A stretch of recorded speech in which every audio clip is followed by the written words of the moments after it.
10:30 it is.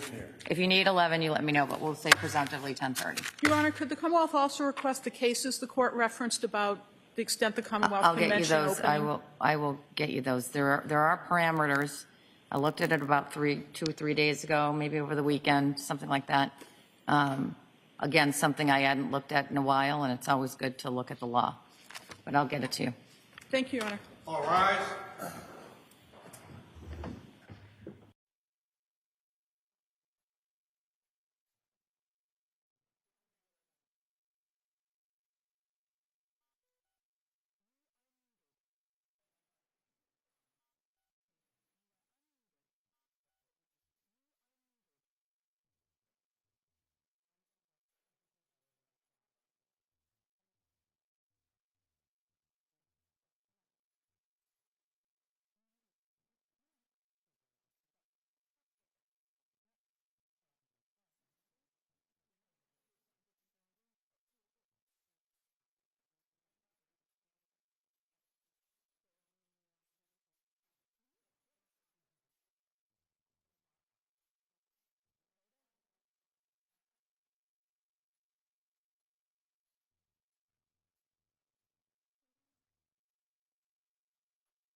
Honor,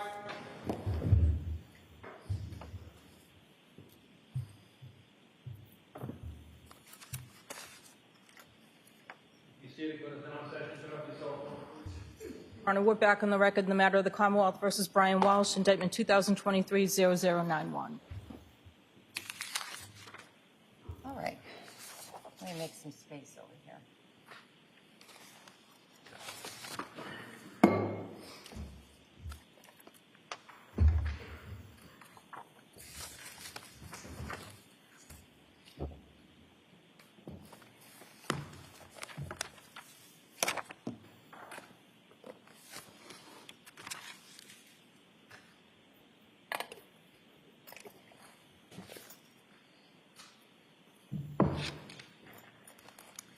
So I know you haven't had a long time to look at them, but we'll take a stab at seeing how far we can get today, and then we'll reassess whether we need to charge conference a little bit more tomorrow. All right? So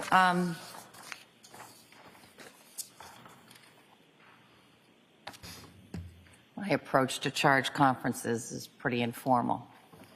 And so what I'll ask for each of you to each side is, based on your initial review of the draft, where's the first page that you wish to either bring something to my attention because you either don't want it in there or you want it in a different way? So an edit or an extraction or an addition. What's the first page for the Commonwealth? Your Honor, I'd say page 15 going into 16, the impeachment by prior conviction. All right, stop right there. And does the defense have anything before page 15? Number 1. Page 1? I think it is. She just took it. Are you joking? No. It's, I'm sorry. Premeditation. I'm sorry. I have it 1 here, but I meant what my notes are saying. It's paragraph 1. I said page 1 is the index. Actually, it's not really page 1. No, we'd be here forever if we were starting with page. All right, so what page? Page 6, and I'm just lodging my objection, Judge, to otherwise the instruction complies, in my opinion, with the model jury. I'm renewing my request for my modification that I filed on behalf of defendant's request for jury instructions concerning consciousness of guilt, emotional evidence, and bad acts. Paragraph 1, I am asking that the section be regarding the timing of premeditation be removed for the reasons I stated in the motion. All right, I read your motion.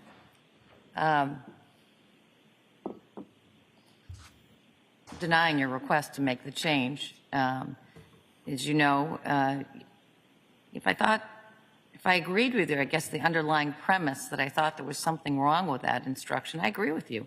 These are just model instructions. Now, they're model instructions that people have spent, I don't know, countless hours assessing the propriety of, but I don't think that that instruction is improper in any way. I think it's a proper instruction, and it's one that ought to be given in this case.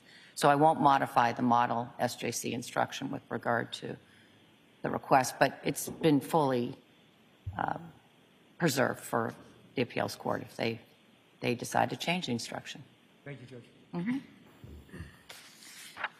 So 15 on to 16. Anything from the defense before page 15, other than what you just mentioned? Page 9. Yes, counsel. The instruction, parentheses B, Yes. use of a dangerous weapon. Okay. I think that's in the context and circumstances of this case, that instruction is very prejudicial and misleading. There is no evidence, no direct evidence or circumstantial evidence that there was a weapon used that caused the death of Ana Walshe. And so what the jury is being allowed to do... What about the breadcrumbs that the Commonwealth put down? What, the breadcrumbs? Well, why don't you argue, and then I'll let them make... I don't want to make their argument for them. That would be...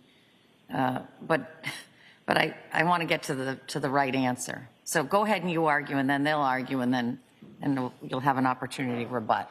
I understand the admission of the exhibits, and I understand the admission of the hacksaw, but to suggest to the jury that they can just pick and choose whatever, quote, weapon, even if you can define it that, and just speculate as to, well, this was used, this wasn't used, that is requiring the jury to speculate that a weapon was in fact, in the first instance, that a weapon was in fact used when there's no evidence of that. And secondly, to speculate that some of the evidence that was introduced might have been a weapon that was used without any evidence that in fact it was. And given the state of this evidence, this instruction invites the jury to speculate without sufficient evidence to reach its conclusion, and I would ask that it be removed because all it does, well, I'm repeating myself. I'll leave it at that. All right, Commonwealth. Your Honor, it suggests from the evidence it's a reasonable inference based on the safari history and the searches regarding getting DNA off of a knife, using a dishwasher to remove DNA. One can infer that an object was used, a dangerous weapon was used to murder Ana Walshe. There's also the evidence of the defendant's trip to the Vin and Liquors dumpster when the liquor store was closed. I believe the manager of the liquor store identified it as the defendant throwing that bag in the dumpster. That's prior to the trip to Lowe's or any of the stores where he purchased the materials. I would suggest it's a reasonable inference that a dangerous weapon was used here and would ask that the court keep that instruction in. I might have misheard, but I thought I heard Ms. Cusick say DNA on the knife. No, she didn't say that because there is no DNA on the knife, right? That's correct, Your Honor. So, but I did hear you say knife, didn't I?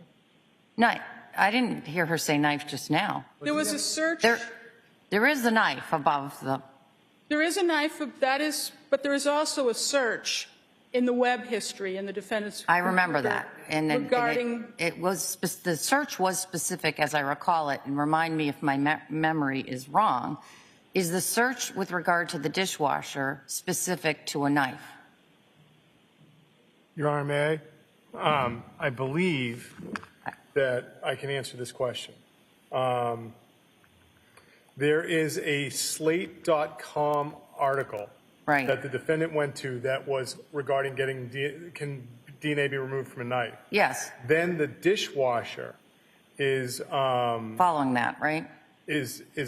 Follows that, and it's can the dishwasher, and I'm just trying to find the exact words. Give me the page number on the, I think it's Exhibit 79, is that right? It's Exhibit 79. All right. And then page number 4, the DNA off of a knife. Yes. Is page 578. Let me get there. Okay.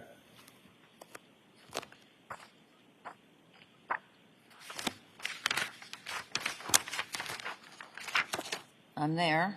Okay. Then if you go to page 670. Hold on, I just want to look at these. Sure, I apologize. How long does DNA last? Is it possible for DNA to take DNA, clean DNA, off of a knife? And that's done on 1/1/23 at 9:34 a.m. Yes, Your Honor. Okay, and just putting all this evidence together, when was the Vinton's Liquor is also on the first, it's at night, because I remember it being a little dark. What time is that? Yes, Your Honor, it's dark at Vin and Liquors. 5:30, 4:30, something like that? 5 p.m., Your Honor. All right. Okay. And so if you were to go to page 670. Yeah, let me get there. Yes. And if you were to go to record 2430. Does the dishwasher clean blood? Yes, Your Honor. That's at 1/1 at 1:52, also before the, Vin and Liquors. right. And then on page 671, there is record 2433. Is it possible that a knife Which had blood on it remains contaminated with HIV after it's been washed with hot water and dishwasher soap? Yes, Your Honor. Mm-hmm. And so... And above it, does the dishwasher clean blood? Yes, Your Honor.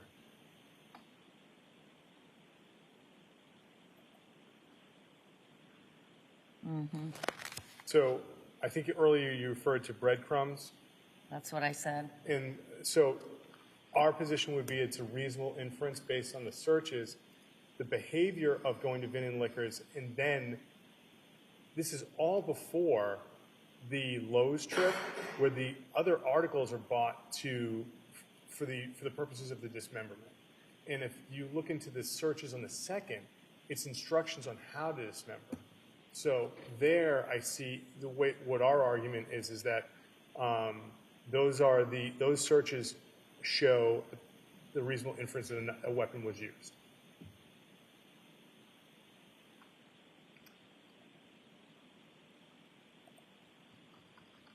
All right, there are the breadcrumbs. Attorney Tipton, back to you. Well, I'm not going to repeat what I said. I understand the breadcrumbs argument. However, I would ask then, I think I see the writing on the wall, that the instruction will remain, but I would ask then, to be fair and balanced, that a sentence be added, that you are not to speculate about whether a knife was used, or words to that effect, to help guide the jury to avoid speculating about any and all of the tools and weapons, so-called weapons. I just think the jury's going to think, oh, I can cherry pick whatever I want to and call it a weapon and use it to find the defendant guilty of first-degree murder. And I'm trying to make sure that the jury does not get such a broad instruction that allows them to speculate. So I'll leave it at that.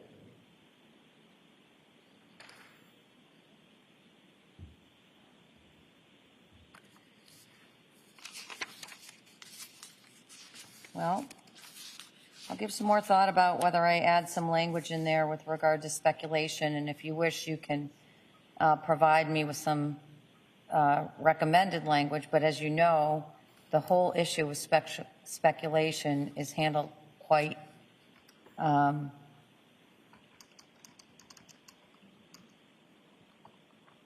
completely in other parts of the instruction, but I'll think about it. I will send the court, if it's okay, I'll send an email to the court today with suggested language. All right. As of this time, the instruction is going in and subject to any additional edits. But I think there's enough there that the Commonwealth has presented, as I said, the breadcrumbs.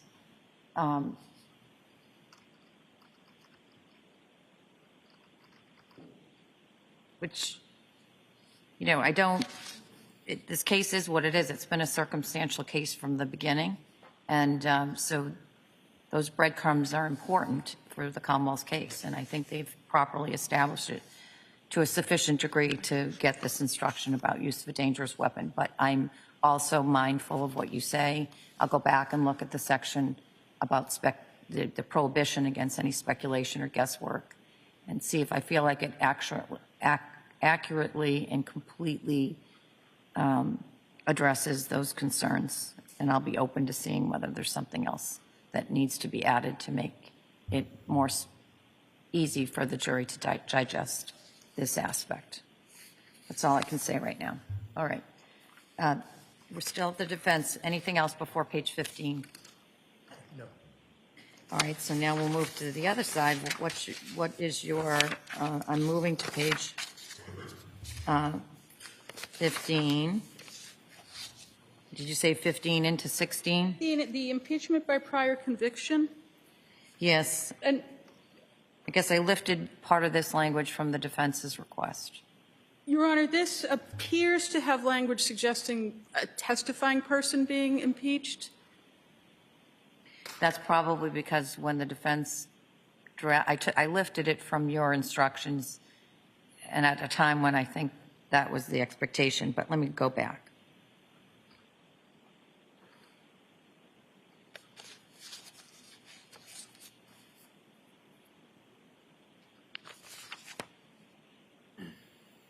Well, that first sentence, they have heard evidence through a stipulation, right? Is it later than that you're, I only read the first sentence so far. You've heard evidence, they have through stipulation, right? Yes, Your Honor, That sentence is okay. It's on the next page only for the limited purpose, and I suggested I see, limited I purpose. see, I see.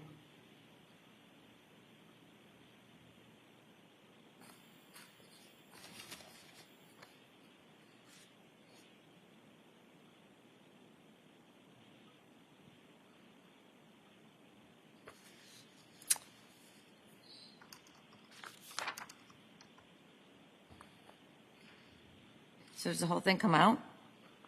Your Honor, I note in Commonwealth's motion in limine number 12, paper 198, the Commonwealth laid out the purpose for which it was seeking to bring in the evidence of the federal charge. Perhaps that language from that could be substituted, as you may only consider this evidence to understand the relationship between the defendant and the victim, or something of that nature, to understand the complete circumstances of the situation in the home at the time of the events at issue here. Well, I don't like that. I think, Your Honor, the model instructions all do seem to include you may only use this for the limited purpose of, and I suggest they should be given a purpose and. Well, but it's not impeachment. I mean, I did put that in there last night based on the information I had at that time. But that prior felony conviction is no longer impeaching Mr. Walshe. So it just seems to me like it should be out. We think it should be out. Then maybe it should be out. I mean, it's no longer impeaching him, and the relevance of the prior federal conviction goes to motive intent, it seems to me, right? Your Honor, I suggest there were reasons it was introduced to understand the relationship in the home as way of a shorthand. So, but I agree, it is not impeachment evidence. All right. My present ruling is that whole section's coming out now. The reason the impeachment by prior inconsistent statement is now in italics is I'm sure that happened with some witness, but I'm not 100% sure.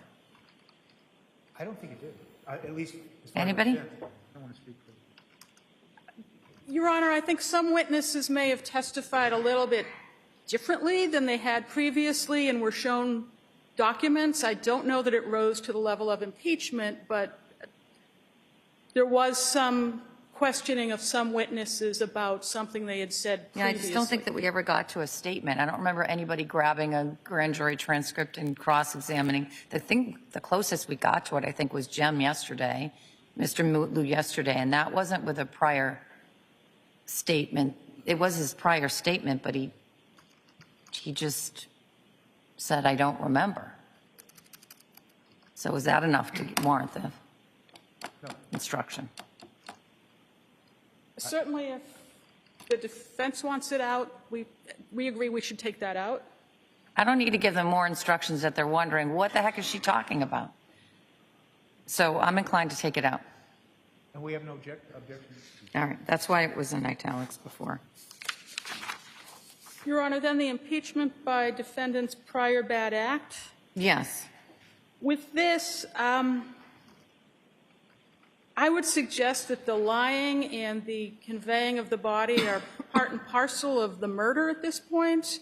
It's the disposal of the evidence of the crime and the lying about what he had done. I would suggest it's not a prior bad act. It's part of the evidence of the case.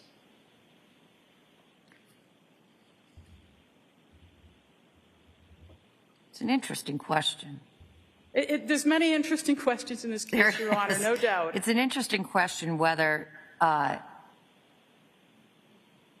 where are you drawing the line of a prior bad act occurring? Can you have a prior bad act that's part and parcel? Is it prior to this time? Is it prior to the crime that was charged? It's arguably subsequent, Your Honor, but Right. I mean, it's arguably. What about the lying to his federal probation officer? That would appear to be a bad act, arguably a subsequent bad act, but Yes. I don't want to interrupt. I tried to address what I believe are prior and subsequent bad acts in our pleading at page 6. And I took it from the Massachusetts Jury Trial Bench Book, and I modified it only to accommodate what I believe is relevant and pertinent. And the gist of that model instruction is to make sure that the jury, if they hear what they consider to be bad, and I frame our instruction as prior and subsequent bad acts, that he's not charged with those, and that they have to, just like the model instruction says, if they deem those to be bad or subsequent bad acts, they can only use them for a limited purpose. And I think that this jury will probably be asking themselves, I don't know who in the world wouldn't ask themselves, that's a bad thing to do, if they believe that the body was dismembered, and if they believe that the body was disposed of in bags. Anybody's going to think that's a bad act. And they need to be instructed that they can't, he was not charged with anything, and therefore they can only use that evidence in a limited basis. And I don't much care for the specific language of motive or anything, but it is the model instruction, and I think I would try to parse an So instruction. I'm looking at your instruction right now, and that really deals with the art fraud, right? Are we on the same page, Yes, we Attorney are. Tipton? We are. But are you suggesting, I just want to make sure I understand what the respective positions are. Are you suggesting then that you want to expand that, so you want an instruction to the jury that includes the language that I have in there, which is lying to the police and disposing of the body of Ana Walshe? Well, And the lying to the probate. So that's not what's in here, but are you saying do what you did, Judge, in the instruction, but add what I want in instruction 6? Is that what you're telling me? yes. Okay. But Do you want that to be included, so in the proposed instruction, and just so the record's sort of clear, I'm talking about the defendant's request for jury instructions concerning consciousness of guilt, emotional evidence, and bad acts. I don't know what the docket number is, but I got that. It was filed yesterday, December 10th. And I'm looking in particular at your request number 4, prior and subsequent bad acts. That's what you were referring to, Attorney Tipton. Okay, and so in that, as you initially drafted it yesterday, it was about the art fraud, but you're now suggesting that that would be an appropriate instruction also for the other bad acts that I've identified in my draft on page 17 under impeachment. yes, Your Honor, I was anticipating there to be a proposed other instruction like you had, but yes, Okay. I would ask then that. So I think I understand what the ask is now. Right. And so now I'll go to the Commonwealth. Your Honor, I think I understand it better as well. It also says in the instruction about the middle of it, if you credit the statement, I don't know that we're specifically talking about a statement here. And maybe that could be expanded if the court is inclined to keep that instruction in. Well, I think the language comes in that defendant hasn't been charged with committing any other crimes other than murder.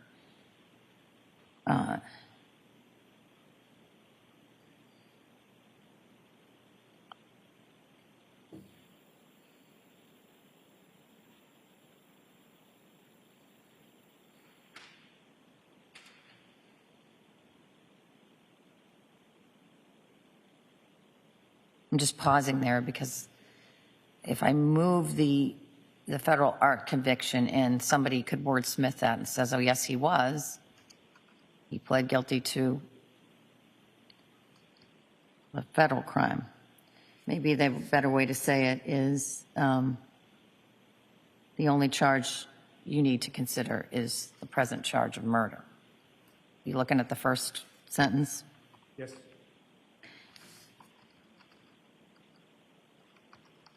Let me take a minute.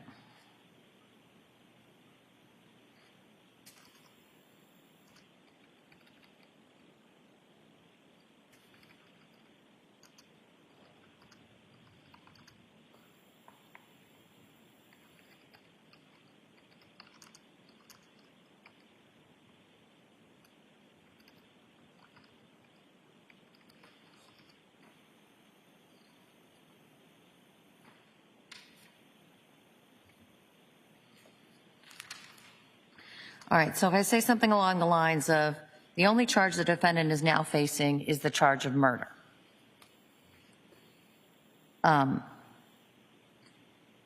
You've heard mention of other acts allegedly done by the defendant, namely, and I wrote a few things in there, and it would seem to me what the defense is asking is that I add, the language that you have in your request was including acts involving a federal case concerning art fraud that he was charged with in 2018 and sentenced in 2024, comma, I'll just put them in date orders, right? Lying to the police and or disposing of the body of Ana Walshe and or lying to his federal probation officer. So all four things would go into that parenthetical. Good.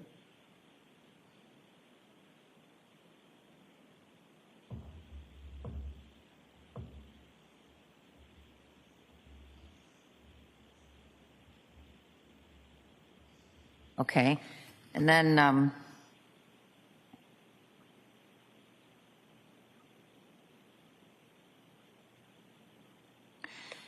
I would pick up with what the defense has. You may not take the defendant's prior acts as substitute proof for that they committed the crime charged, nor may you consider them as proof the defendant has a criminal personality or bad character.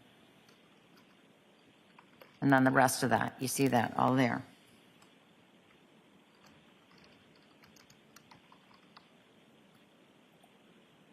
All right, what do you think about that, Kamala? Will the court be removing the, but if you credit the statement sentence? Yeah, no, what I would do is,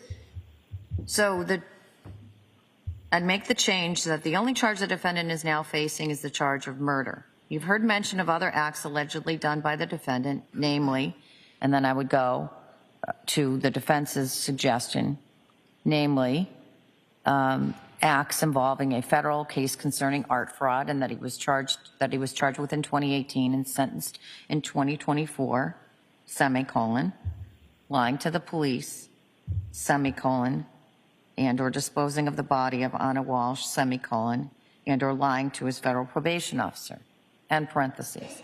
Then pick up with the defense's request and follow that through the end. You may not take blah, blah, blah, right through to it would be extremely unfair to consider this evidence for those purposes. That's where I think I'll end it.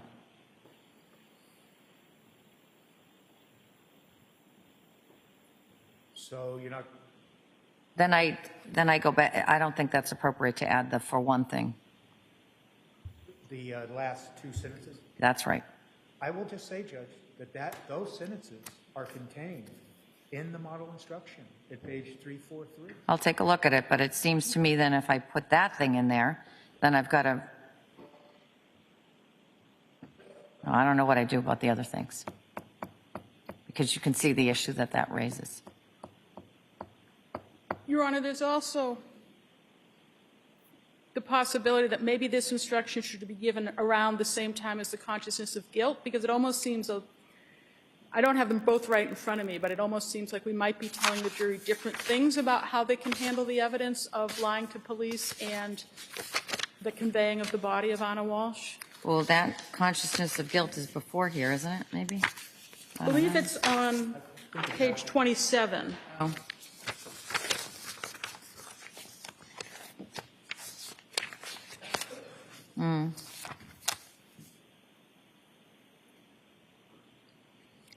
Well, I had this all in this section because I thought I'll put the 3 impeachment things, but now 2 of them are gone, so it doesn't make any sense, I suppose, standing alone. Maybe we just go straight from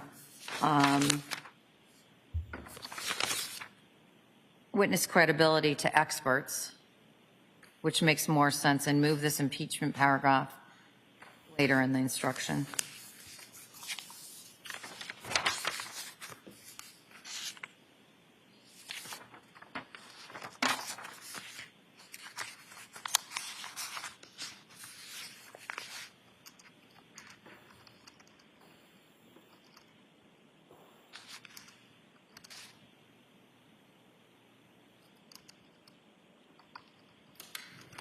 what do we think about putting it either around the vicinity of the consciousness of guilt instruction? Well, my comment would be I'm objecting to the consciousness of guilt, so I know you are. I know you are. It seems to make more sense in that area. So I'm going to move it probably before or after the consciousness of guilt instruction, somewhere in that vicinity. And if you have any strong preferences, you let me know when we get down to page 27, recognizing you don't want it at all. But I'll edit the impeachment to include a substantial portion of what the defense has requested and add in specifically the federal case. That's all I can tell you for now. To be continued on tomorrow if we need to discuss it more. and I understand the court's not going to include the last 2 sentences, so I'll just lodge my objection. Okay. So lodged. What's the next edit that the Commonwealth has? Commonwealth has page 27. What's the next edit the defense has? 27. Nobody likes penny 27. What did I do on that page? Let us see.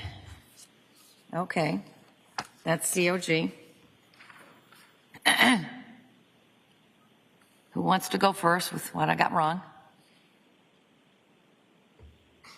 Your Honor, I would suggest here in the italicized language, Yes. in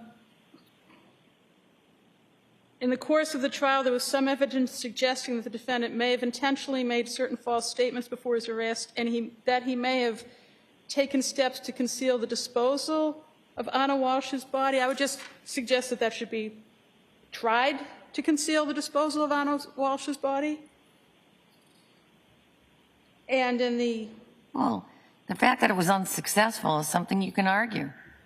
I mean, there is some evidence that he may have taken steps, right? That's not inaccurate. correct, Your Honor, that's accurate. But what do you want me to add? I was thinking you could subtract some words and perhaps make it more concise, but that is certainly All accurate. right, so what do you want me to subtract? Rather than saying taken steps to conceal the disposal of Ana Walshe's body, it's tried to conceal Ana Walshe's body. It's not so much that he was concealing the disposal of it, he was concealing the body itself.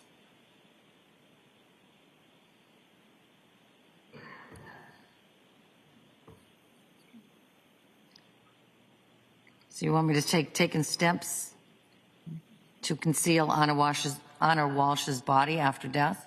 Yes, Your Honor, because it's the body itself. It's not so much the concealment of the body, but it's the steps to conceal the disposal of body, it, not the yes. disposal of the body. Yes, Your Honor. All right, that's probably more accurate.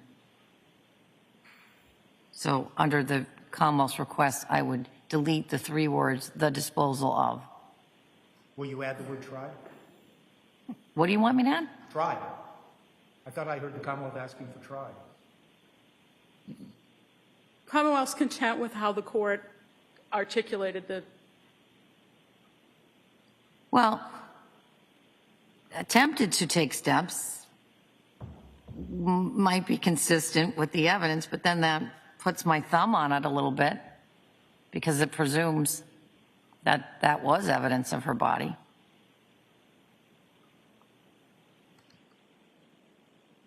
All I was responding to was the Commonwealth suggested the word tried. I think that is more consistent with what the evidence shows. I'm just talking about tried, not waiving any argument to the conscience. All right, I'm going to leave it like it is with the removal of the disposal of. I don't like the tried part. In the next paragraph, Your Honor, in the italicized, defendant did attempt to provide false information. I believe it would be did provide false information.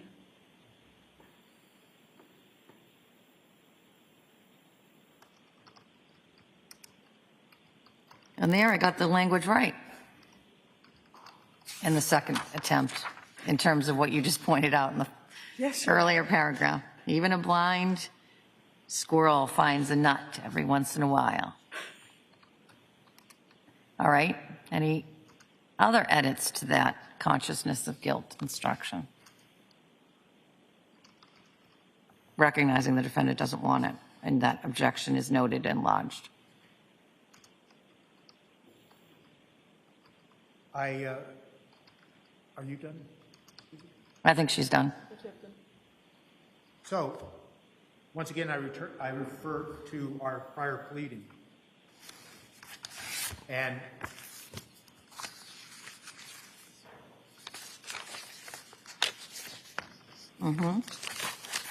on page 4, Yes. I'm asking that that be included. And I modeled that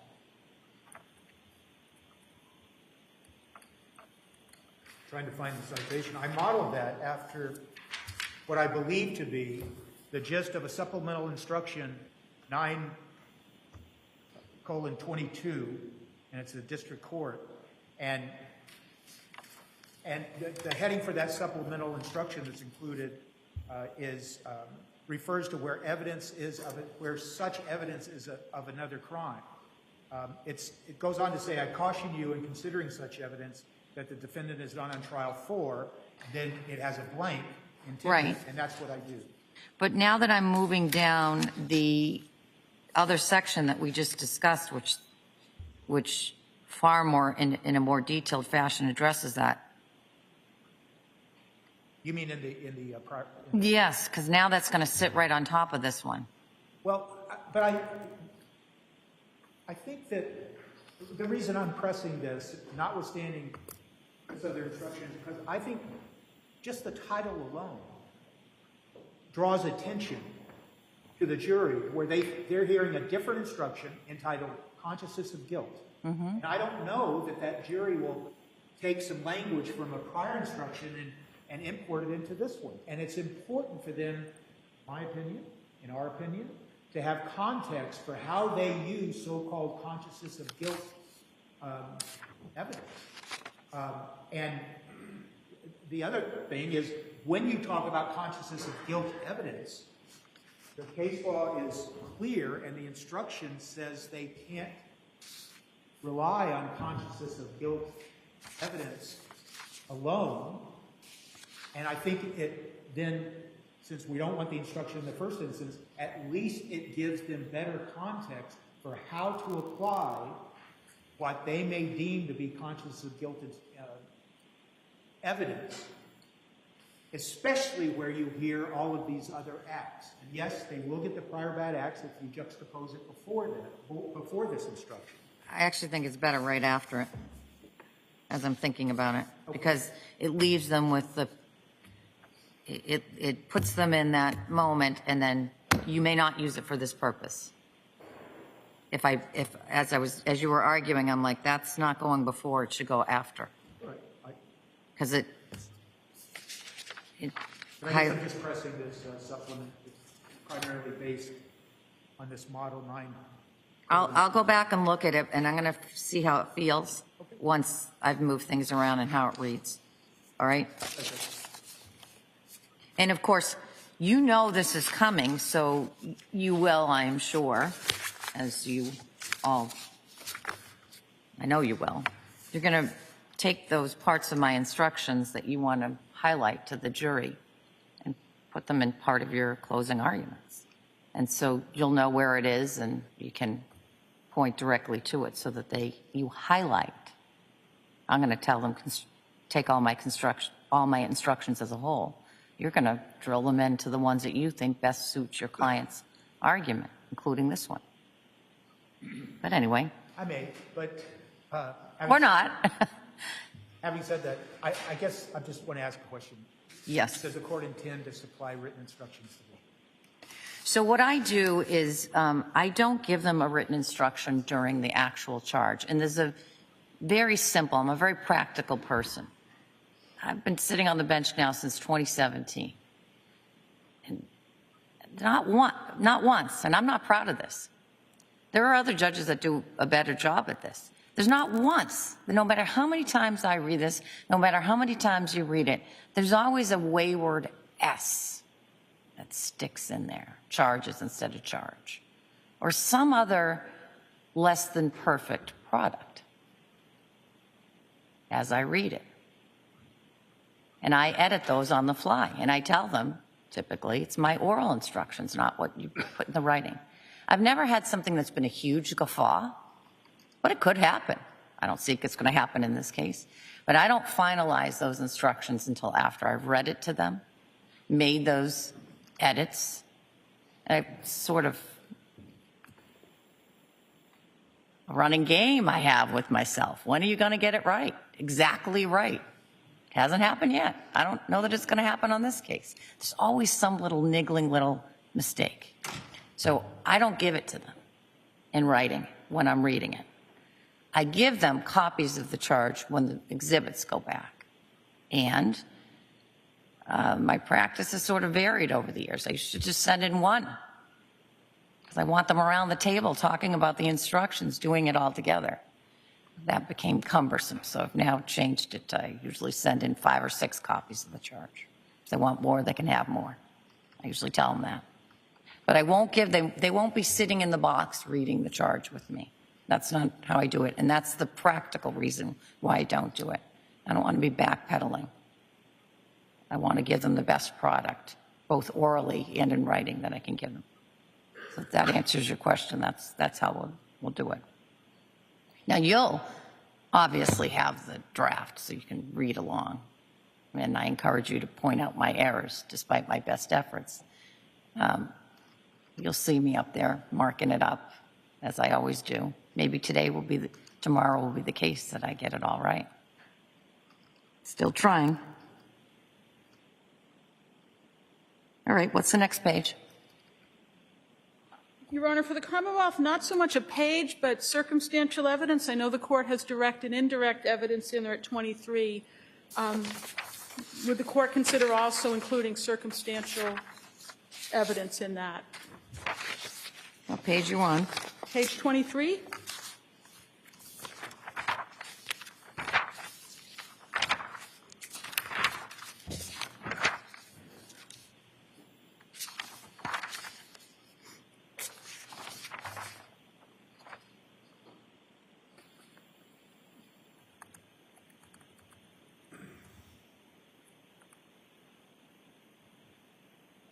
Well, this is the plain language version of the circumstantial evidence.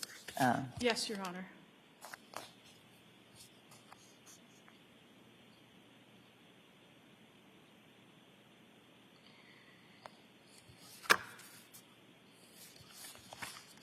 I don't have strong feelings about it. If there's some language you want to propose, I have used other language that refers to things as sort of the more old-fashioned language. This is direct evidence. The mailbox postman thing, I've delivered that a number of times. I think this is the more modern version of that, but if you want to propose some language, I'm not adverse to explaining it. I'm just objecting to any additional language, and I'll wait and see what they propose. But All right. I think this is sufficient. It just talks about it in terms of direct evidence and indirect as opposed to circumstantial. I mean, it could be as simple as adding in sometimes called circumstantial. Yes, Your Honor. With permission of the court, could the Commonwealth submit something later today? Sure, that'd be helpful. And if they do, which it sounds like, excuse me, I'm going to then add, just to let the court know, an additional language as for inference that hopefully will counter what they're trying to do. But I'm just giving the court a heads up. I don't want to send you something and you ask. How about if I just say that is indirect evidence, sometimes called circumstantial evidence, and then you don't have to do anything this weekend. I mean, not this weekend. It feels like it's the weekend. Then you don't have to do anything tonight. I'm going to suggest that, but you can do what you want.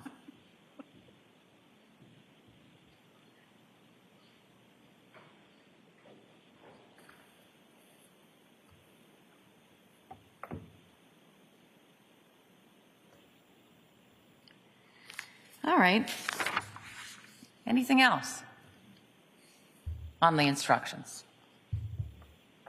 Not from the Commonwealth. All right.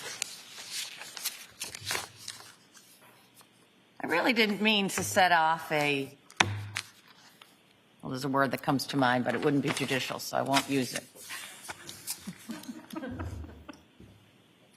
When I made my comments this morning about closing arguments. So let me just say, I'm always trying to stay a step ahead of you. It's not easy. And so I did start looking at this issue a couple of days ago. And I'm going to tell you what the cases I came across and sort of where my preliminary thinking is with regard to this. And maybe there isn't an issue. Maybe there is. But let me just tell you, we all know what I'm talking about, right? Yes. All right. So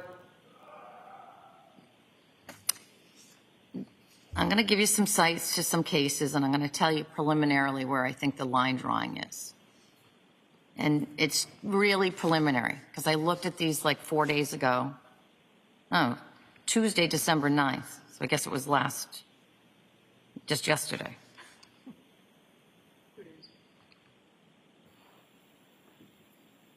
Well, no, that's not exactly when I looked at them. I think I looked at them this week, and I sent them to my law clerk on Tuesday, December 9th, or vice versa.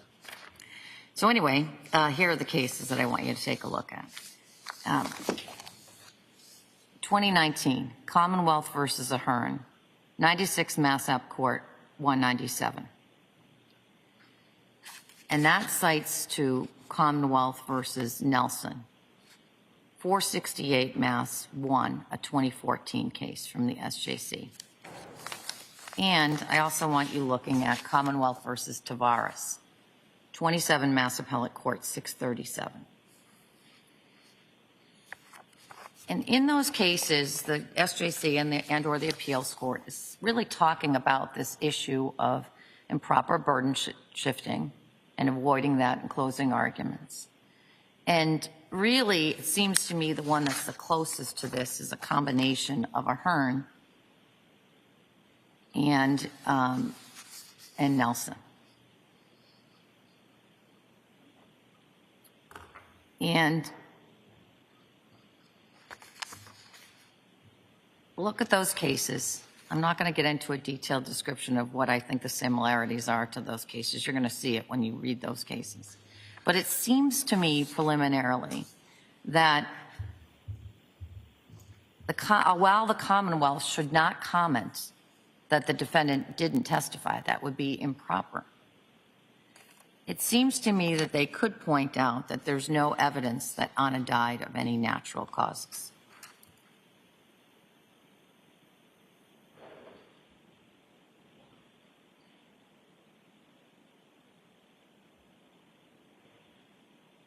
I read the pleadings that just came through.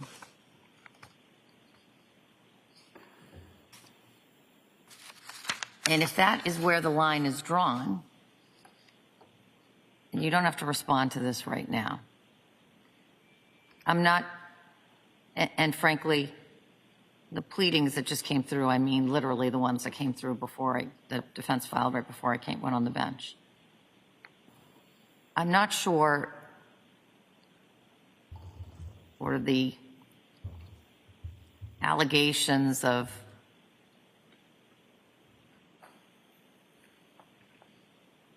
reneging on a promise are impacted.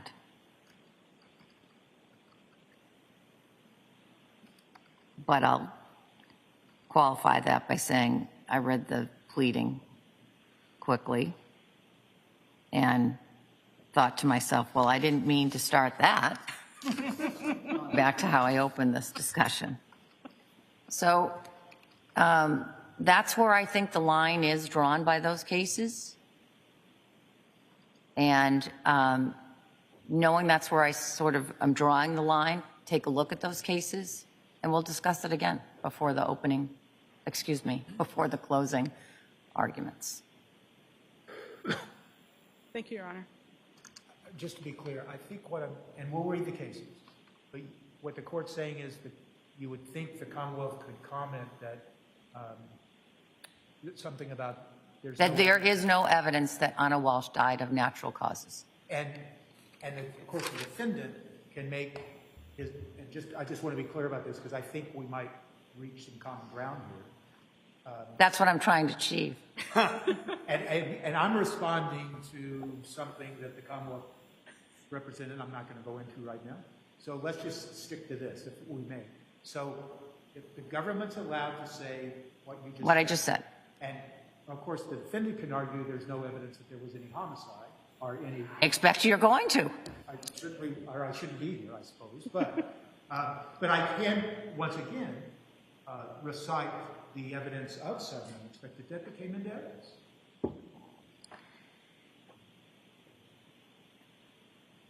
That's a little complicated because there's absolutely none of that ties it to Ana Walshe. There's no testimony before this jury that ties sudden unexpected death to Ana Walshe, is there? Judge, when the court asked me that, my response is the government's case is, using that phrase defense attorneys like to use, it's built on a house of cards suggesting that a homicide occurred without any direct evidence of a homicide.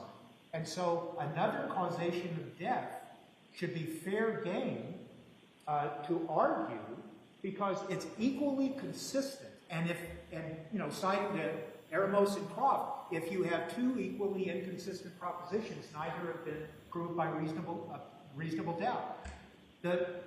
There is no direct evidence of a homicide. And building on that, we've always said there's no direct evidence that anything that came into evidence, the acts of disposal, the acts of the use of tools, occurred after the death of Ms. Walshe. So why is it that the Commonwealth is allowed to ask the jury to speculate based on their circumstantial evidence, and I shouldn't use the word speculate, reach some conclusion based on nothing more than circumstantial, when there's no direct evidence of a homicide, and we can't... They can met out their burden with that circumstance. The law is clear there. They can met out their burden purely with circumstantial evidence. They can. And their circumstantial evidence with regard to the death, again, are those breadcrumbs and what they're going to argue those breadcrumbs mean, from the searches to the evidence retrieved from the bags and other, the other distinctions in the evidence. All of which, Judge, as we've always argued and we will continue to argue, came after any death. And so the issue is, what is the manner of death? And we now have evidence that from their own medical examiner, that death can occur suddenly, unexpectedly, without injury, and it's up for the jury to decide if they can. What evidence do they have as to manner of death when the real possibility, if not probability, is sudden unexpected death due to natural causes, as Dr. Atkinson testified to, and it's equally inconsistent with a homicide. All we're saying is they don't have any direct evidence of homicide. So why do they get to argue it based on their circumstantial evidence when their circumstantial evidence really might only speak to conduct post-death where the death was not a homicide? But there's evidence in the record before this jury that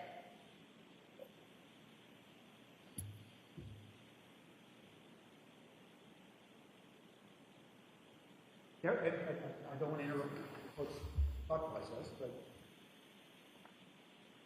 there was no objection whatsoever to the entire cross-examination of Dr. Atkinson. So all of that testimony is before the jury. It's not like we represented that, we made some representation that we will present evidence later, and so we made it. So you can make an argument based on circumstantial evidence. That's what they're going to do in their case. I presume, I don't know what the Commonwealth's going to argue, I presume that they are going to draw a line between some of the evidence that was retrieved from the bags as being circumstantial evidence of things that happened before the dismemberment. And I agree, they will. So, for example, the slipper, the blood in the hair.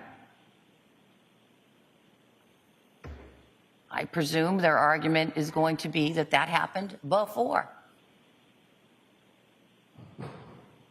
That's circumstantial evidence, because once the foot covers are purchased, presumably they were purchased, there's a reasonable inference to be drawn, they were purchased to be used.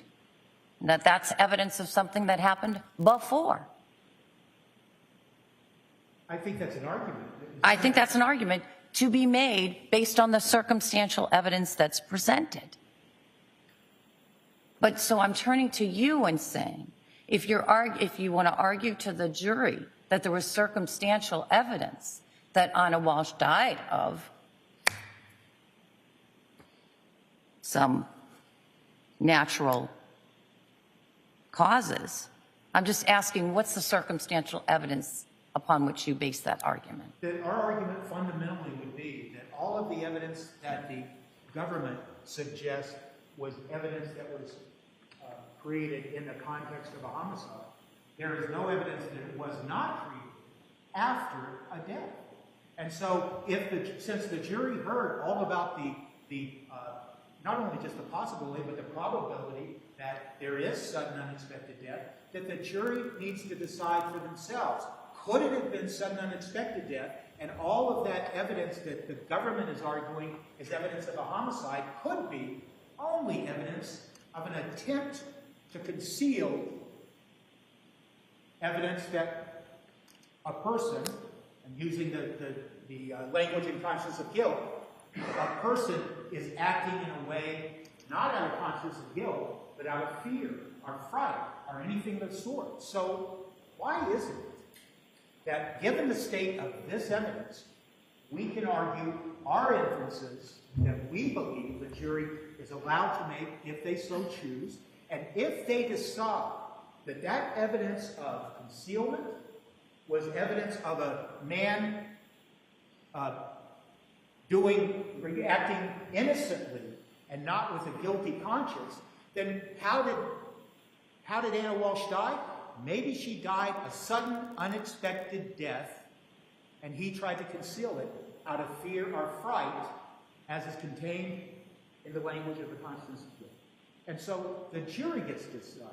And it certainly, the thrust of that argument is that it raises a reasonable doubt.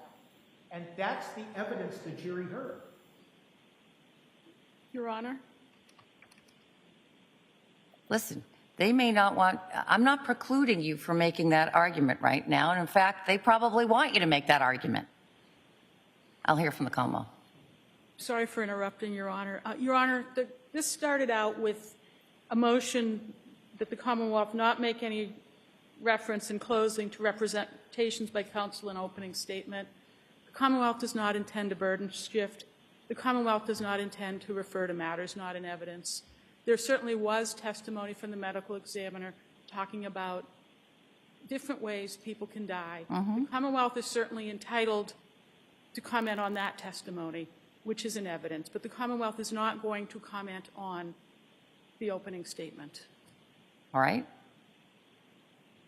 And that's why I was thinking we might find common ground here. Sounds like we have. Pardon? Sounds like we have. So as long as we're able to argue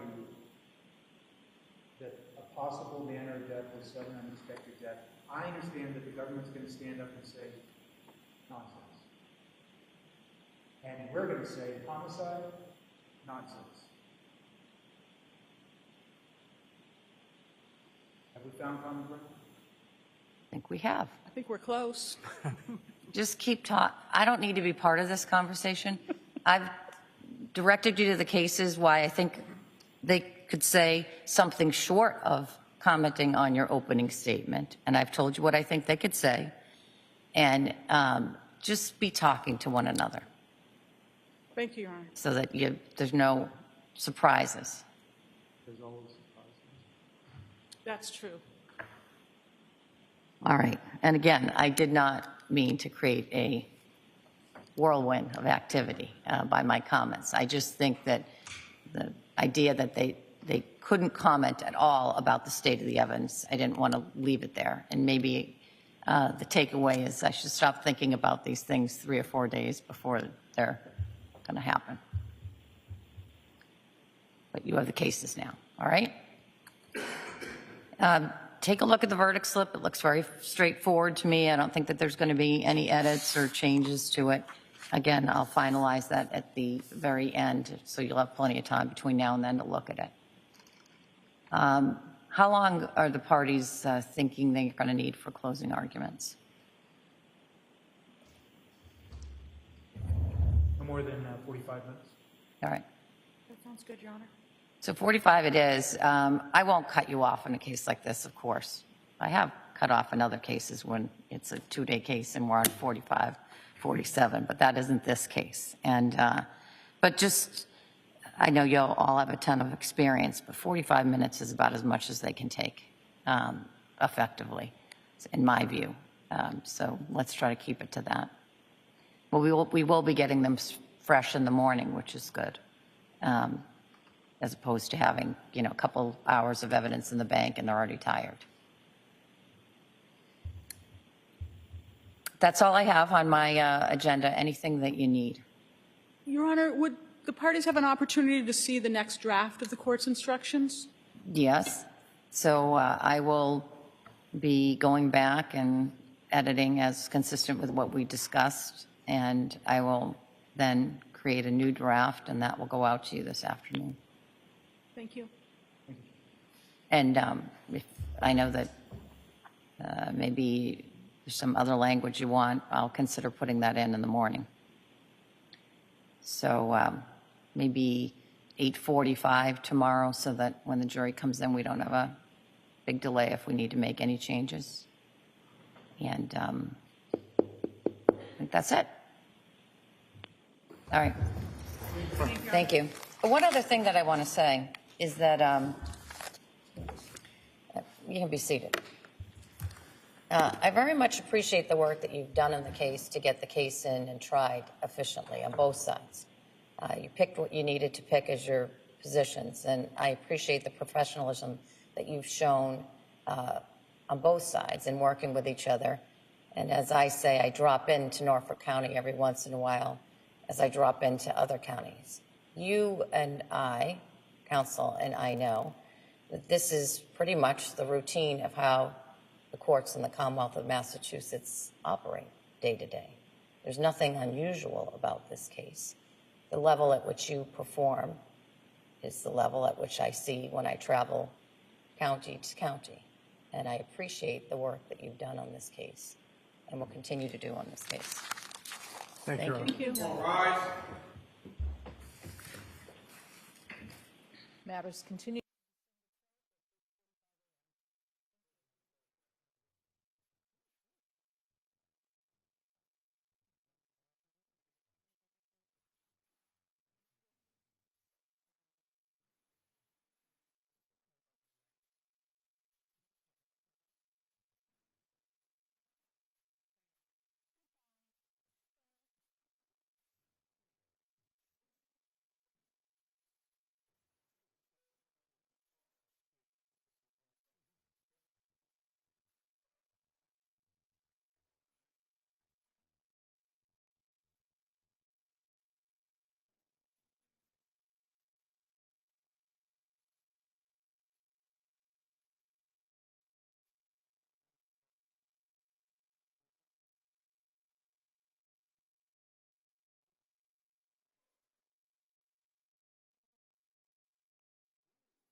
why I've been so peaceful here, and it's because Monty's on set. He's not here.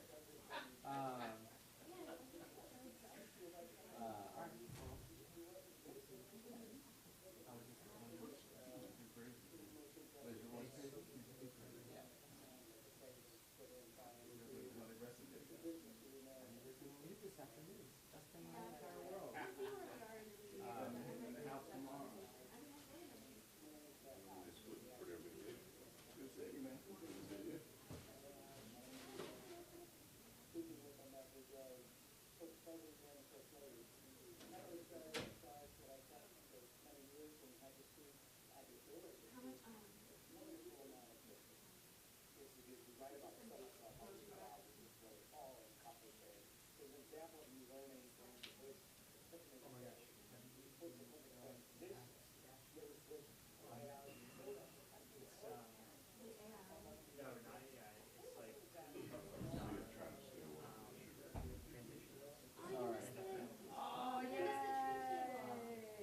In there. They moved it because of the press conference. Thank you so much for coming. Oh yeah, you were here, right? Yeah. Yeah, go vote. And grab some cookies and like chill. Are you busy doing house stuff right now, or? House now. So I don't know. Like this season, like the slower starting. They have those already programmed in, so you can see the lighter rather than turning on. Go upstairs. Yeah, go Bye, vote. guys. Good to see you. Thanks, man. Thanks for coming.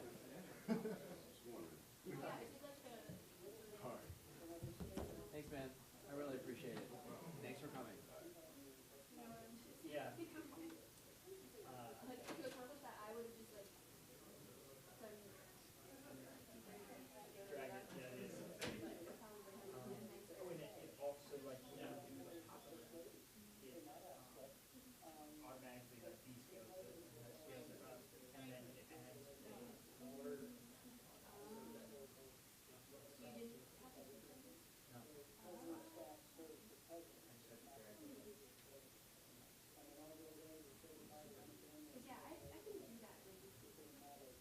There's lots of other little. How I look? Is it good?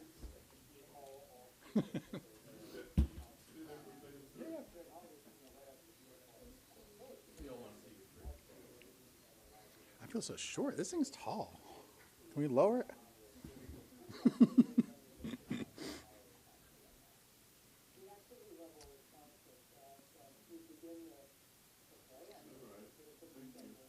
That's right, Mike and Jeff. We are here live. Yeah. Mike is done anyway.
I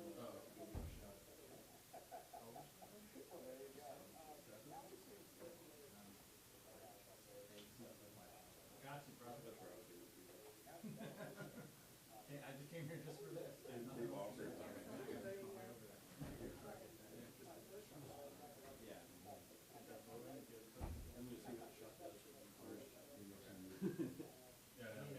My mom lives there, so she must.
yeah, like that was so great. Like that's a great reputation to have.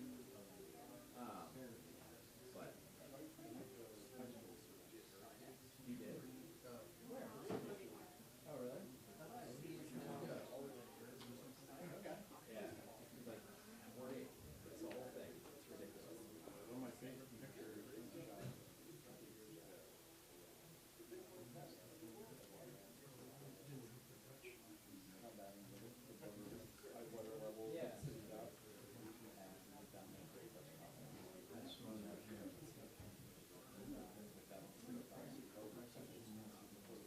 She's like standing there in her boots. That's still me. And like, there's apparently I've never seen it. Dude, it gets so bad. So my they live on land that has water access. They're not water access to water, but like their water access is very their house is so like it's the water and then there's like this hill that's a little about 10 or 15 feet tall. So like I think they're good for however many years, but like maybe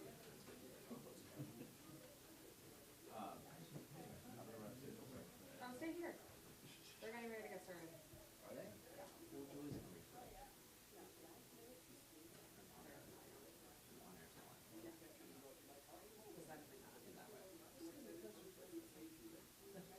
Thank you. My God, I didn't super stuffed up for some snacks.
Okay, good afternoon, everybody. And I'm pleased to be joined by my colleagues, Senators Warnock and Klobuchar. And I want to thank them for being here, and not just for being here, but for their really tireless work on lowering costs that are going to just hurt so many Americans in a few short weeks. Unfortunately, our Republican colleagues refused to do what they should have done. I want everyone here to understand just what happened on the Senate floor. Senate Republicans just shoved the American people off the side of a cliff with no parachute and with an anchor tied to their feet. Republicans just blocked the Democrats' bill for a clean, simple extension of the ACA tax credits. The last chance they had to ensure people's premiums do not skyrocket in the coming months. Democrats did the work, but now Republicans chose the consequences. Now Republicans have all but guaranteed that tens of millions of people will see their premiums double or triple or more next year. Republicans now own America's health care crisis.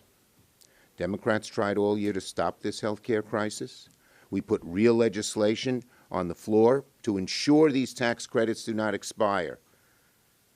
And Republicans blocked it, not once, not twice, but 13 times throughout the year.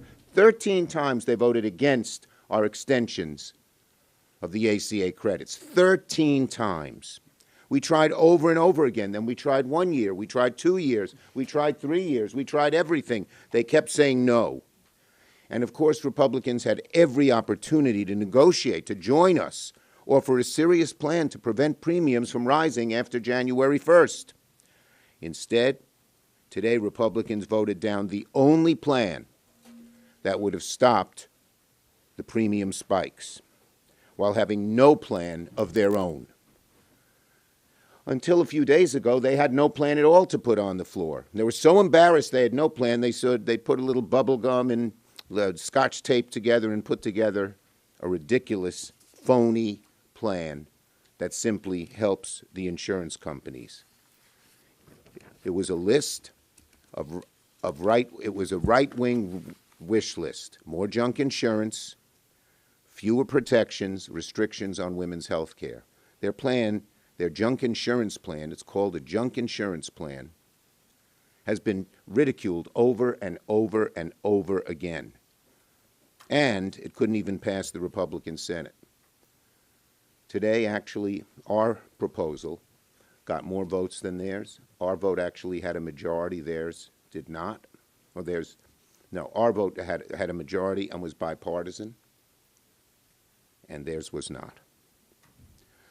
After today's vote, the American health care crisis is now 100% on Republican shoulders. On January 1st, premiums are going to go up. All of us have had people crying in front of us, in our arms, saying, what are they going to do when they've cut off the money that pays for my daughter's cancer treatment? What am I going to do? They've told me that my dad or mom is going to be kicked out of their nursing home, which is going to close. What am I going to do when I have to change doctors who I've worked with for years on curing a disease that my spouse has? Well, coverage got a lot harder to afford, and families are facing a lot of impossible, horrible choices. And Republicans owned every bit of it because of the way they voted today. Shameful. Shame on them. They all seem to, so many of them seem to be in a bubble. You know, we know Trump's in a bubble when he calls affordability a hoax. And he says he doesn't want to do anything to help people with health care. They're in a bubble too. The suffering of people is going to be enormous and heart-wrenching. How can Republicans look themselves in the mirror knowing they have to go back home and tell people over the holidays, I voted to send your premiums up, Republicans are going to say. They're going to say they voted, are they going to tell their constituents they voted to double their monthly premiums? Are they going to tell their constituents they voted to kick you off insurance? Are they going to tell their constituents, I voted to get you sick and go broke? Because that's what Republicans did by blocking a clean extension of the tax credits. When families open their health insurance bills in January and see the sky-high premiums staring back at them, they will know. The American people will know that Democrats fought to stop these hikes, but Republicans fought to guarantee that they happen. Republicans blocked the solution, they blocked the backup solution, they blocked any negotiations no matter how hard we tried. And now the next chapter begins. Republicans will have to answer to the American people, explain to the country why they chose higher health care costs over real solutions. Republicans must answer for why people will lose coverage. Republicans must answer why families see premiums double and triple over the next year. Democrats' focus does not change. We fought like hell to stop these hikes, and we're going to continue to fight like hell to bring costs down for the American people on health care, on housing, on electric rates, on groceries. But Republicans are fighting like hell to send those costs right through the roof. They're fighting like hell to kick people off insurance. They're fighting like hell to cut taxes and give sweet giveaways to billionaires and the ultra-rich. January 1st is coming. Republicans are responsible for what happens next. This is their crisis now, and they're going to have to answer for it. Senator Klobuchar. All right. Thank you very much, Senator Schumer. And this is it. 13 times, not their lucky number. 13 times they rejected this. 13 times with the American people. So when that soybean farmer in Minnesota says to me he sees nothing but a perfect storm of ugly because of the tariffs, because of the input costs for his farm equipment, and because of his health care premiums, I'm going to tell them 13 times we tried to do this. You have already seen how the public feels about this, whether it is the Virginia and the New Jersey governor's races, whether it is the statewide Georgia races, including a recent legislative race there. They said enough. They want us to be working together to do something about their health care. And we have given them the opportunity so many times. The straight extension. And we would like to do a lot more, believe me, reverse the cuts from the big, beautiful betrayal of the bill when it comes to Medicaid, do something more on my legislation for negotiation of prescription drugs so we could do that faster, public option, you name it. There's a lot of choices here. But right now, we have an immediate crisis. And as Senator Schumer points out, this is not a January thing. It's going to be set by then. This is not a February thing. This is a now thing. And they not only rejected this 3 years, despite 4 of them, including a very conservative Republican voting with us today, they also rejected a 2-year. They also rejected a very clear vote on a simple 1-year extension that basically would have been the same amount of money as they sent to Argentina.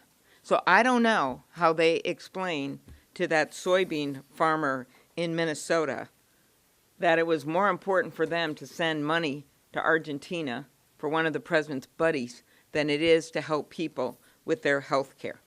75% of the people on these plans are in red states. They're in states that Donald Trump won. So I am not surprised that 4 of our colleagues voted with us. What I'm surprised by is that we didn't get that extra 9 that we needed, who behind closed doors, or as you've heard talk in the House, know that we have to do something about this right away. Senator Schumer and I have heard from so many people in our states and throughout the country. Here's one we just heard from yesterday, Virginia. Aaron and his wife, cancer survivor, are going to see their premiums double. That means they're going to have to make some hard choices. Do they pay the high premiums so Aaron's wife can continue her cancer screenings, or do they get some kind of junk plan so that maybe if there's a catastrophe it gets paid for, but the ongoing help is not there? Becky was in a wheelchair who's making progress, and they predict she's going to be out of that wheelchair if she can finish her treatment and physical therapy, but she doesn't think she can afford the premiums. Throughout the country, the people have spoken out.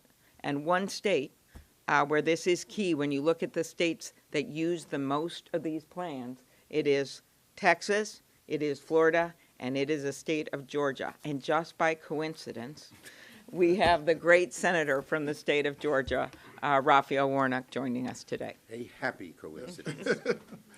Thank you so much, Senator Klobuchar and Leader Schumer. After today's vote, I really only have one question. Who do the Washington Republicans work for? Who are they working for? First, you kick 15 million Americans off of their health care in order to give billionaires a tax cut. And then after doing that, you double the premiums on some 22 million additional Americans. For some people, you triple the premiums, quadruple the premiums. Who are you working for? These are people who are disproportionately in red districts. And we have tried time and time again, as my colleagues have said, to get the Republicans to make a different choice, and here we are today. 15 million Americans have lost their health care. 22 million Americans on average will see their premiums double. Just last night, I had to stand up and object to a UC that would have knocked an additional 1 million people off of health care. And my colleague, who was putting forth that proposal, like me, he lives in a state that has not expanded Medicaid. And so here we are. The Republicans have demonstrated who they are working for. Certainly they're not working for you. They are not working for the people of Evans County, Georgia. I was there a couple of months ago. This is a county that voted overwhelmingly for Donald Trump. I won Georgia. I did not win that county, but I was there because I represent those people. They've already lost their labor and delivery unit, and they may well lose their ICU with these draconian cuts to health care. And so we've got to find a better way forward. We know that the status quo certainly has its problems. There's nobody who's saying that health care in America is terrific. But Republicans today have taken a system that's already struggling and broken it down even more. And the consequences for ordinary people, many of them in their own red districts, will be that they will have to delay response to their health care. They will have to find a way to pay more, higher premiums. And for many people, they will literally pay with their lives. And so we're not about to give up. We're going to keep fighting for those people. I've gotten arrested not once but twice fighting for health care. Dr. King said of all the injustices, inequality in health care is the most shocking and the most inhumane. And we're going to keep working at this until we center the people and get them their health care and their human dignity back. Okay, questions on this subject? Yes. Leader Thune says you're making this a political issue. These votes on the floor make it clear that a clean extension does not have a path forward. Neither do just reforms without an extension. So are you open to both? Leader Thune ought to start talking to the American people. When your health care premiums double, when you can't afford medicine, when you have to switch doctors who's been on your case for so many years, that ain't political, John Thune. That's humane, and that's democracy, doing what the people want. Yes, yes, next. The healthcare debate was at the center of the government shutdown. The government was shut down over this issue. Do you have any regrets about how you handled this issue, given that you knew likely this kind of vote was going to go out? The bottom line is nobody wants a shutdown. And when the Republicans wouldn't talk to us, it was their shutdown and the people see it. But we are going to continue one thing that happened. The health care issue became front and center. The American people saw who was on their side and who isn't. And we are going to keep fighting as a unified caucus to get better health care for the American people, as Reverend Warnock said. Plain and simple. Yes, next question. Look, the Republicans voted against this 13 times. The onus is on them. Yeah. Yes. When I talk to the Republicans, they keep coming back saying, well, this is representative of Obama story about that, saying that they're just trying to extend this, trying to. Yeah, speak to the, A failed program. you know, they're in their own political bubble. They're so ideologically wrapped around this axle. Go talk to the people. 55% of Trump voters want us to extend the ACA. The American people want this in red states, in blue states, in purple states, northeast, southwest. It's universal. Look at the election results.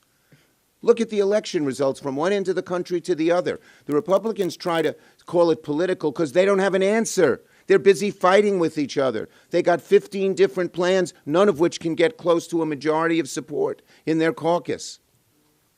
Yes. Republicans have cited the fraud, and they point to this Government Accountability Office report that came out recently, in which they have submitted a bunch of the applications for the ACA subsidies, and 90% of those were approved. Why do you guys not want to address the fraud as part of a compromise that is a potential path to doing it? They have not, there is no compromise when both Leader Thune and Leader Johnson say they're totally against extending the ACA credits, which is going to come crashing down on people in 20 days, and they say they are not for it at all.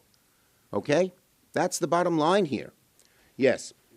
A number of Senate Democrats have said today that it's hard right now, given the noise around the issue, but that they're hopeful in the new year that there's an opportunity to come together and have a bipartisan conversation on healthcare. What opportunities? Well, look, first of all, you know, the toothpaste is out of the tube. Once January 1st comes and everyone is locked into their insurance proposals, you can't put the toothpaste back in the tube. They want to talk about health care in general and how to improve it. We're always open to that. But do not want what they want, favoring the insurance companies, favoring the drug companies, favoring the special interests, and turning their back on the American people. Okay? We'll take the last one. In the House, there is an effort for a discharge petition, and that is getting Republican interest on the House side for a one-year extension. There's a couple different options. The timing on that is a little tricky, but. Oh, yeah. Right?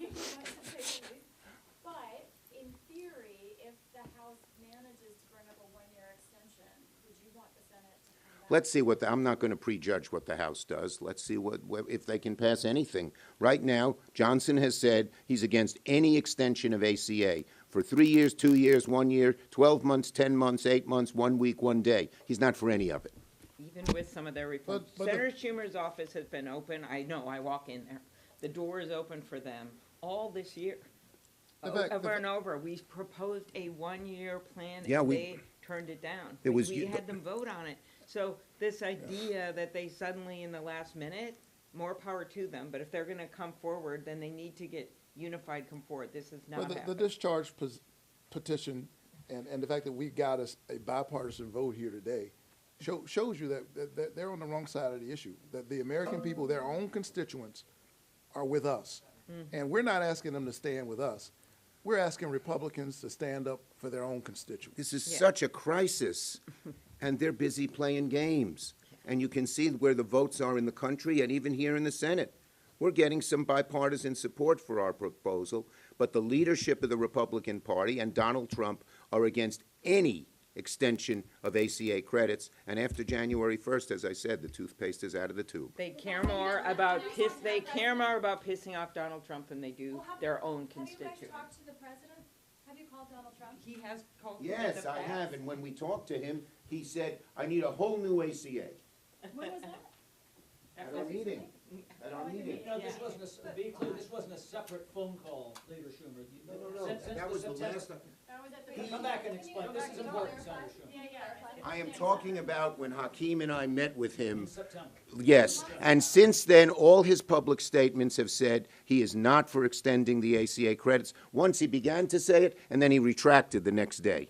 And instead of spending this week working on this or last week, he's going off saying that affordability is a hoax. This is not a president that's coming to try to find any kind of a compromise or work with us on this, and the American people see right through it. So do they have to wait a year until something happens? Ask them. Ask the Republicans. The Republicans.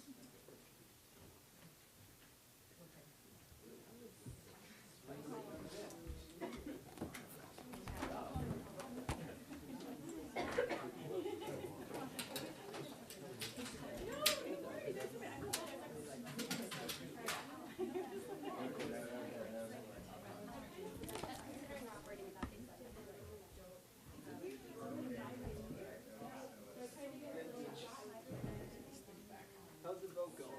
I don't know.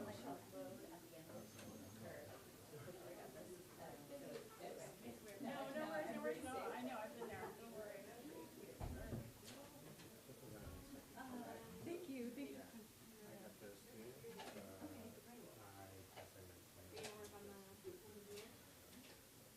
Yeah, I was just getting up. Do you need to send them like a transcript or? Yeah. Are they doing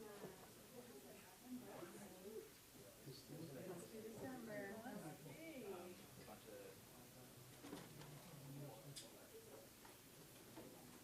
Whose camera gear is this here? Is this yours? That's mine, yeah. Can we move it? Yeah, sure. We're gonna put our table back here. Oh, absolutely. I don't want to touch it. Only if I can have some.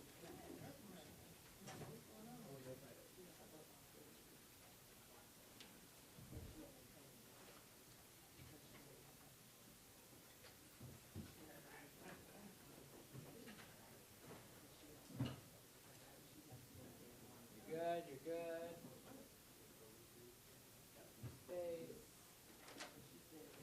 There.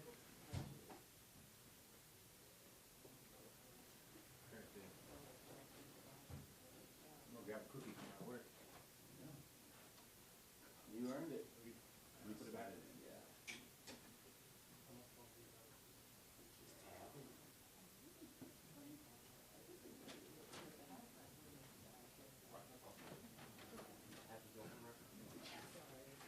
You know. As good as ever.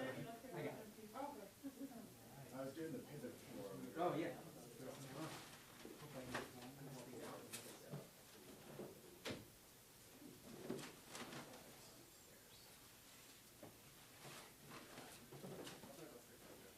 You vote? Yeah.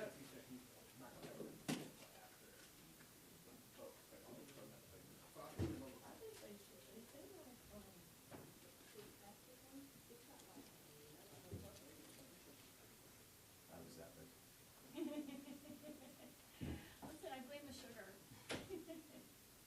Rick, you need to go back to the podium. This is important. Well, we were over there trying.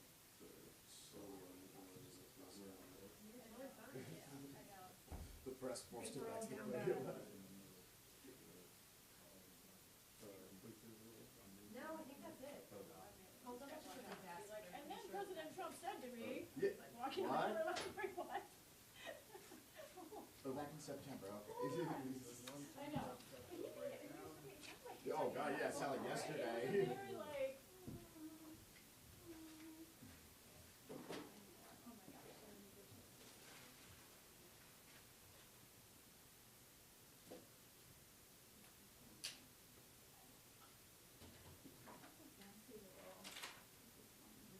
That's Frank, got the little fancy one?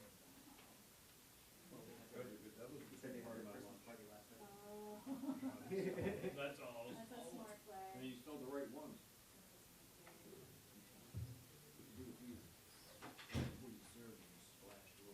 Oh, yeah. You do that with any of these. Yeah. Well, yeah, it works with pretty much. It works with my coffee. Yeah. That, what did we drink? Frank's coffee is good. Five flat, I'm on four. Sure.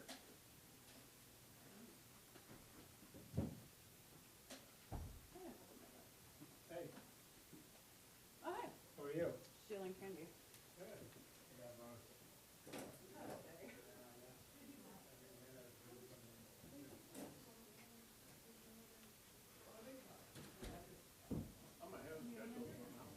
Huh? You're ahead of schedule? No, it's not. I already voted. Lots. Is there another one in here? Not that I'm aware of. Another press email? Oh, okay.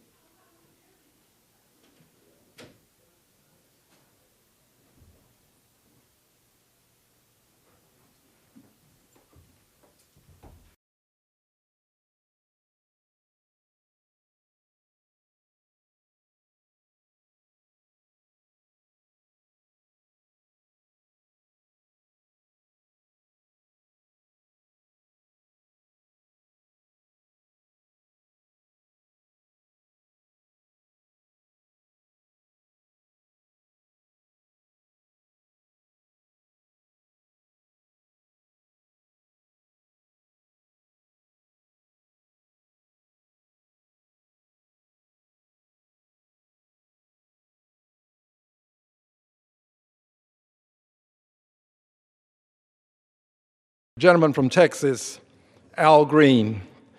I rise to a question of the privileges of the House and offer the resolution that was previously noticed. The clerk will report the resolution. House Resolution 939. Resolved that Donald John Trump, President of the United States, is an abuser of presidential power who, if left in office, will continue to promote the incitement of violence, engender invidious hate, undermine our democracy, and dissolve our republic, that he is impeached for high crimes and misdemeanors, and that the following articles of impeachment be exhibited to the United States Senate. Articles of impeachment exhibited by the House of Representatives of the United States of America. In the name of itself and of the people of the United States of America, against Donald J. Trump, President of the United States of America, in maintenance and support of its impeachment against him for high crimes and misdemeanors. Article 1, abuse of presidential power by calling for the execution of members of Congress. In his conduct of the office of the President of the United States, Donald John Trump, in violation of his constitutional oath, to faithfully execute the office of President of the United States, and to the best of his ability, preserve, protect, and defend the Constitution of the United States, and in violation of his constitutional duty, to take care that the laws be faithfully executed, has unfaithfully, dangerously, and unconstitutionally abused his official position by threatening Democratic lawmakers in Congress with execution. President Trump called for the execution of 6 Democratic lawmakers, all of whom are currently serving in the U.S. Senate or U.S. House of Representatives, and who previously served in the U.S. military or in U.S. intelligence communities, in response to a short video that they posted on November 18, 2025. In their video, the Democratic lawmakers appropriately urged current members of the military and intelligence communities to adhere to the Constitution and the laws of our country. They specifically said, like us, you all swore an oath to protect and defend the Constitution. Right now, the threats to our Constitution aren't just coming from abroad, but from right here at home. Our laws are clear. You can refuse illegal orders. You can refuse illegal orders. You must refuse illegal orders. No one has to carry out orders that violate the law or our Constitution. On November 20th, 2025, in response, President Trump called for their execution. In one social media post, he wrote, "It's called seditious behavior at the highest level. Each one of these traitors to our country should be arrested and put on trial. Their words cannot be allowed to stand. We won't have a country anymore. An example must be set. President DJT." In another, he wrote of the lawmakers, seditious behavior, punishable by death. Dangerously and unconstitutionally, he reposted a third party's post, "Hang them, George Washington Wood." President Trump's call for the execution of lawmakers is a reckless and flagrant abuse of presidential power that promotes extrajudicial punishment and the assassination of members of Congress, and warrants impeachment by the U.S. House of Representatives and trial by the Senate. Article 2, abuse of presidential power to intimidate federal judges in violation of the separation of powers and independence of the judiciary. In his conduct of the office of President of the United States, Donald John Trump, in violation of his constitutional oath to faithfully execute the office of President of the United States, and to the best of his ability preserve, protect, and defend the Constitution of the United States, and in violation of his constitutional duty to take care that the laws be faithfully executed, has unfaithfully, dangerously, and unconstitutionally abused his official position by threatening federal judges. President Trump has fostered a political climate in which lawmakers and judges face threats of political violence and physical assault, and in this climate has made threats and vituperatively comments against federal judges, putting at risk their safety and well-being, and undermining the independence of our judiciary. Case in point, in response to a federal district court ruling which President Trump disagreed, he posted, "This radical left lunatic of a judge, a troublemaker and agitator who sadly appointed by Barack Hussein Obama was not elected president. This judge, like many of the crooked judges I am forced to appear before, should be impeached." Another U.S. District Chief Judge has reported receiving increased numbers of violent threats, particularly after he began hearing arguments in a lawsuit against the Trump administration. In 2025, roughly a third of the federal judiciary has been flooded with threats, with data showing that these threats spike each time Trump uses abusive rhetoric against judges. On May 2, 2025, Reuters reported that U.S. Supreme Court Justice Ketanji Brown Jackson addressed President Donald Trump's attacks on the judiciary. The relevant part of the article stated as follows: 1, U.S. Supreme Court Justice Ketanji Brown Jackson said on Thursday, attacks by Republican President Donald Trump and his allies on judges were not random and seemed designed to intimidate the judiciary. 2, specifically, U.S. Supreme Court Justice Jackson remarked that the attacks are not random. They seem designed to intimidate those of us who serve in this critical capacity. 3, Justice Jackson added, the threats and harassment are attacks on our democracy, on our system of government, and they ultimately risk undermining our Constitution and the rule of law. The judiciary is afforded power over all cases in law and equity arising under this Constitution, the laws of the United States and treaties made, and to controversies to which the United States shall be made a party. United States Constitution, Article 3, Section 2, intimidating judges and recklessly calling for impeachment and removal of judges who disagree with him, demonstrate a willingness by Trump to usurp authority afforded by our Constitution to the judiciary, and demonstrate a disregard for the Constitution and the careful balance of powers that protects our country from abuses by any single branch.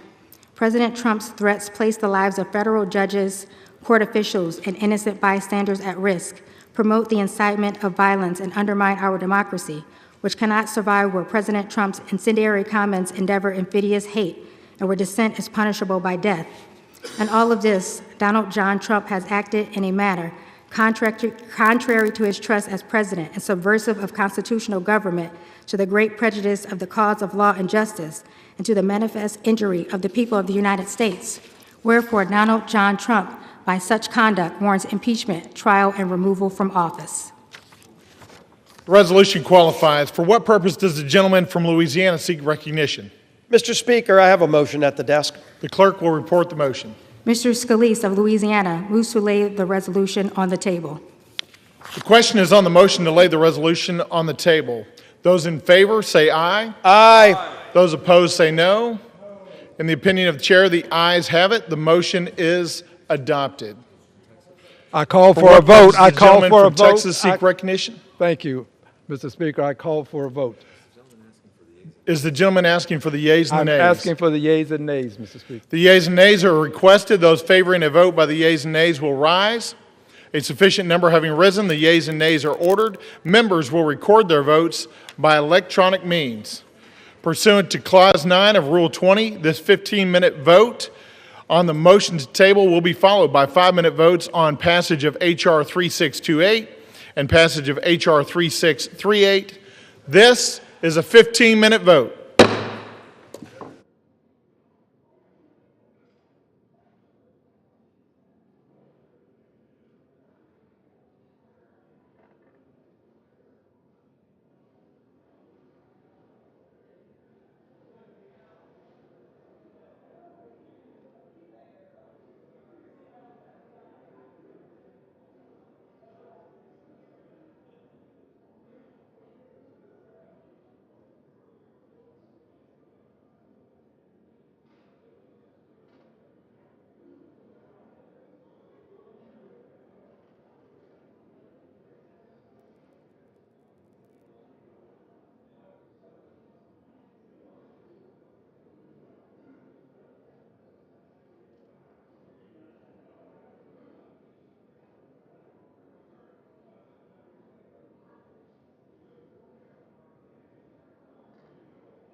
The yeas are 237, the nays are 140, and there are 47 voting present. The motion is adopted without objection. The motion to reconsider is laid on the table. Pursuant to Clause 8 of Rule 20, the unfinished business is the vote on passage of H.R. 3628, on which the yeas and nays are ordered. The clerk will report the title of the bill. Union Calendar Number 260, H.R. 3628, a bill to amend the Public Utility Regulatory Policies Act of 1978 to add a standard related to state consideration of reliable generation and for other purposes. The question is on passage of the bill. Members will record their votes by electronic device. This is a 5-minute vote.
On this vote, the yeas are 218, the nays are 207.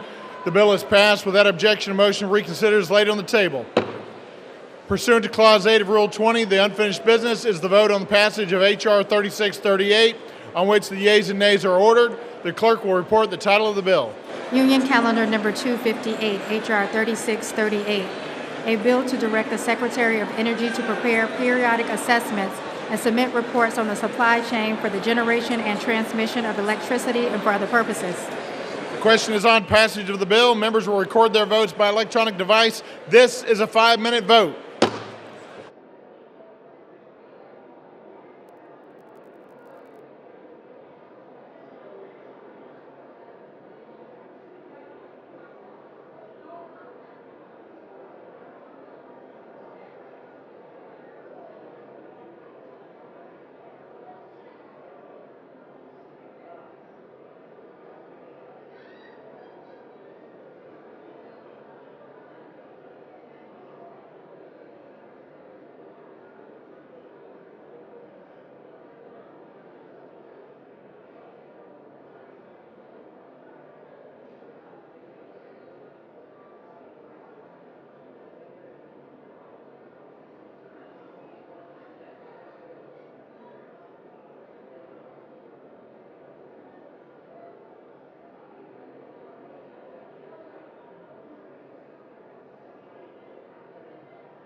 On this vote, the yeas are 267, the nays are 159. The bill is passed, and without objection, the motion to reconsider is laid on the table.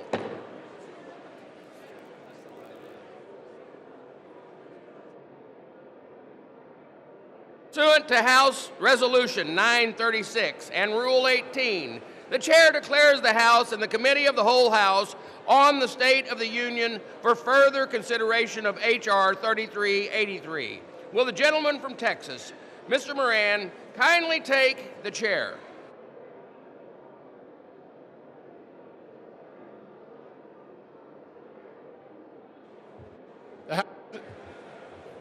The House is in the Committee of the Whole House on the State of the Union for further consideration of H.R. 3383, which the clerk will report by title.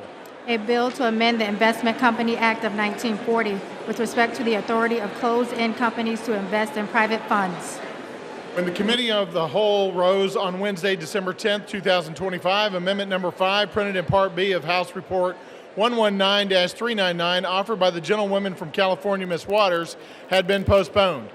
Pursuant to Clause 6 of Rule 18, proceedings will now resume on those amendments printed in Part B of House Report 119-399, on which further proceedings were postponed, in the following order. Amendment Number 1 by Mr. Self of Texas. Amendment Number 3 by Ms. Waters of California. Amendment Number 5 by Ms. Waters of California. The unfinished business is the request for a recorded vote on Amendment Number 1, printed in Part B of House Report 119-399 by the gentleman from Texas, Mr. Self, on which further proceedings were postponed and on which the noes prevail by voice vote. The clerk will redesignate the amendment. Amendment Number 1, printed in Part B of House Report Number 119-399, offered by Mr. Self of Texas. A recorded vote has been requested. Those in support of the request for a recorded vote will rise and be counted. A sufficient number having risen, a recorded vote is ordered. Members will record their votes by electronic device. This is a 2-minute vote. 2-minute vote.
On this vote, the yeas are 54, the nays are 374. The amendment is not adopted.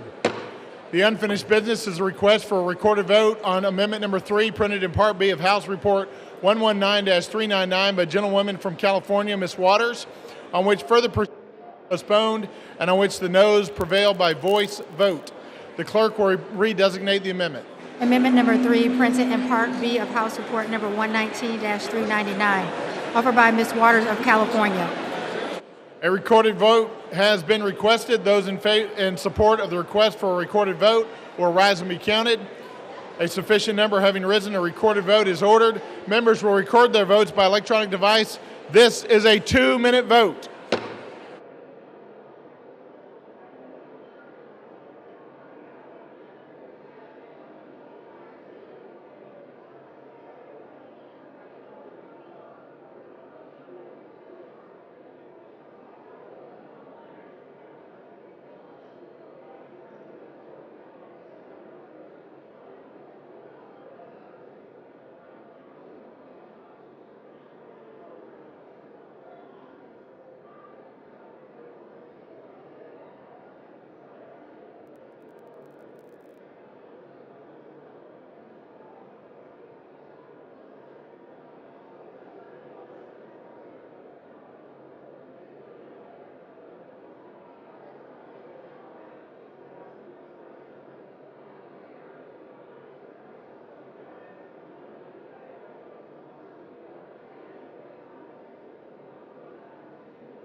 On this vote, the yeas are 211, the nays are 219. The amendment is not adopted. The unfinished business is a request for a recorded vote on amendment number 5, printed in Part B of House Report 119-399 by the gentlewoman from California, Ms. Waters, on which further proceedings were postponed and on which the noes prevailed by voice vote. The clerk will redesignate the amendment. Amendment number 5, printed in Part B of House Report number 119-399, offered by Ms. Waters of California. A recorded vote has been requested. Those in support of the request for a recorded vote will rise and be counted. A sufficient number having risen, a recorded vote is ordered. Members will record their votes by electronic device. This is a 2-minute vote.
This vote, the yeas are 214, the nays are 215. The amendment is not adopted.